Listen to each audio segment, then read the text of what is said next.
Fala família, sejam todos muito bem-vindos mais uma vez aqui ao nosso canal, nos Trilhos da Riqueza. Aqui nesse canal a gente fala a respeito de economia, de investimentos e também a respeito de educação financeira, porque como eu falo sempre, é a combinação desses fatores que vai poder te proporcionar uma vida mais tranquila, mais sossegada lá no futuro. Não adianta nada falar a respeito de investimentos e sobre educação financeira se você não entender os mecanismos de como que funciona a geração do dinheiro. Desde que eu decidi dedicar esse canal a passar conteúdos educativos financeiros, eu também costumo sempre compartilhar minha experiência com vocês, porque o foco do canal aqui é ganhar dinheiro, para que você possa, como eu falo sempre, ter um futuro mais sossegado. E hoje a gente está aqui para bater um papo a respeito da taxa Selic. Mais uma vez a taxa Selic caiu, né, mais 0,5%. No último dia 19, estou gravando esse vídeo hoje no dia 20/9, tá? E o Copom, por uma decisão unânime, resolveu cortar em 0,5 pontos a taxa Selic, que se manteve por muito tempo na casa dos 13,75. Na última reunião, dia 1º ou 2 de agosto, se eu não me engano, caiu 0,5,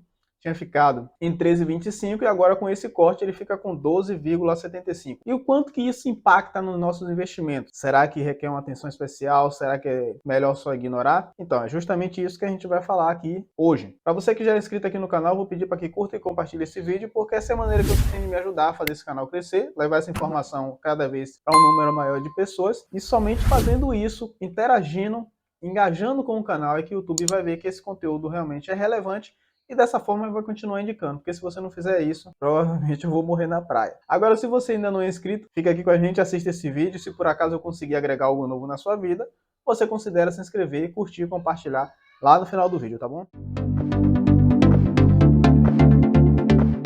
Bom, família, antes de tudo a gente precisa entender o que é a taxa Selic e como que esse mecanismo funciona. Bom, de uma maneira bem prática, bem simples de explicar, a taxa Selic ela é a taxa de juros do nosso país e ela é utilizada para frear uma inflação ou para motivar um aquecimento da economia. Como assim? De um lado nós temos o consumo, do outro lado nós temos a inflação. Quando tem um consumo muito elevado, o que é que acontece? A inflação sobe.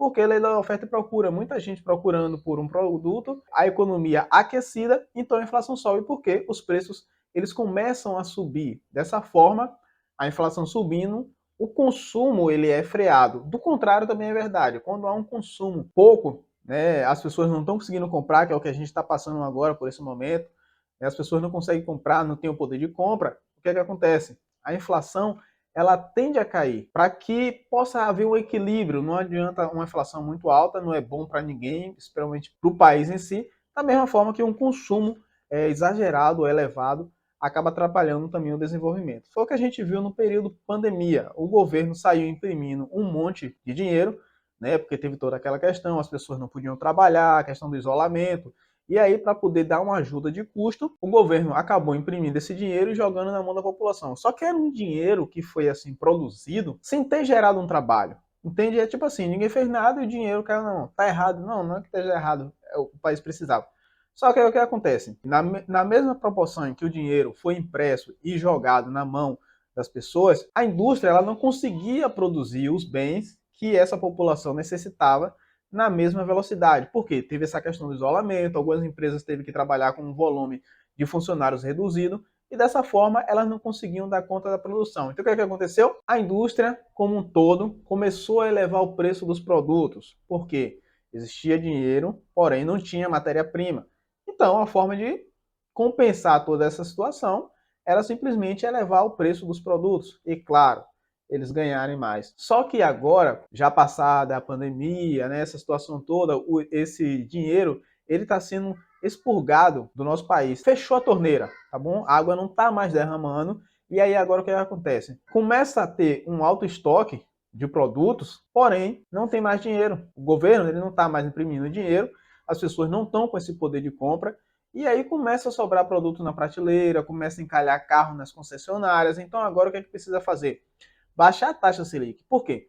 Todo empréstimo, todo financiamento, normalmente ele leva em consideração a taxa Selic.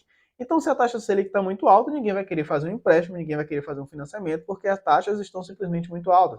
E muitas vezes ninguém vai ter condições de pagar. Aliás, foi justamente isso que aconteceu lá no ano de 2008, lá nos Estados Unidos. A crise imobiliária, conhecida como subprime, uma das maiores crises já que o governo lá atravessou, justamente por conta disso. O governo simplesmente emprestava dinheiro à torta e à direita, porque a taxa lá de juros estava extremamente baixa, né? Aí todo mundo saiu tomando um empréstimo, só que aí começou a comprar demais, os produtos, o setor imobiliário começou a subir, e aí, quando começou a subir, os juros também começou a subir, o banco parou de emprestar e aí foi aquela merda. É basicamente isso que a gente está passando aqui. Não tão grave como lá. Mas com a taxa de juros tão alta, como eu falei, os bancos ficam meio impossibilitados de fazer empréstimo. Porque quem tem um pouco mais de 2 neurônios não vai querer tomar os empréstimos que os bancos estão oferecendo, porque sabe que na maioria das vezes você não vai conseguir pagar, você não vai conseguir quitar esse financiamento ou esse empréstimo, e aí vai acontecer o quê? Vai se endividar, vai o seu nome para os órgãos de serviço de proteção ao crédito.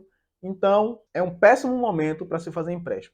Então, é preciso que, para incentivar de volta o crescimento do país, a taxa Selic ela precisa cair para que os empréstimos comecem a ser mais atrativos e as pessoas comecem a buscar mais empréstimos. E com os investimentos também não é diferente, acontece basicamente a mesma coisa. Por quê? A gente sabe que quando se fala de ações, não vou nem dizer fundos imobiliários, né, que tem muita gente que acredita que fundos imobiliários é como uma parte da renda fixa, mas enfim, quando se trata de ações, a possibilidade de ganhos é muito maior do que a renda fixa. Aí você diga, Léo, mas por que as pessoas então estão investindo na renda fixa e não nas ações? Justamente por conta do atual momento, pelo menos o momento que estava. Há 2 meses atrás, por exemplo, a taxa Selic estava em 13,75, o que dá mais de 1% de juros ao mês. Então, você sabe que ações são melhores, costumam ser melhores, que têm um poder de valorização e um poder de ganho maior. Porém, existe uma outra coisa na outra mão que chama-se fazer caixa. Há muito tempo, há mais de um ano, que a Selic estava 13,75. Então você para e pensa o seguinte: se você tem R$ 10 e você consegue R$ 100 e você consegue 1% ao mês, significa que você teria R$ 1 no final de um mês, e vamos colocar assim, 12, vai passar de 12, mas de R$ 12 ao final de um ano, certo? Porém, quem tem 1.000, aí já passaria para 120. 10 mil, 1.200, 100 mil, entendeu onde eu quero chegar? Então, assim, talvez para mim, para você que é pobre, não faça diferença 1%. Mas para a pessoa que tem lá 1 milhão, por exemplo, dentro de um ano, conseguia fazer 120 mil reais. Então, ele sabendo que naquele momento, até porque quando a gente mergulha em uma crise, que foi o que aconteceu, essa crise ela não passa assim, num estalar de dedos. Leva um certo tempo. Então, nesse certo tempo, a pessoa está fazendo caixa. E aí, quando começa a virar a maré, que é justamente isso que está acontecendo agora, você passou aí, digamos que, por exemplo, você tinha lá 1 milhão e passou os últimos 12 meses aportando na renda fixa.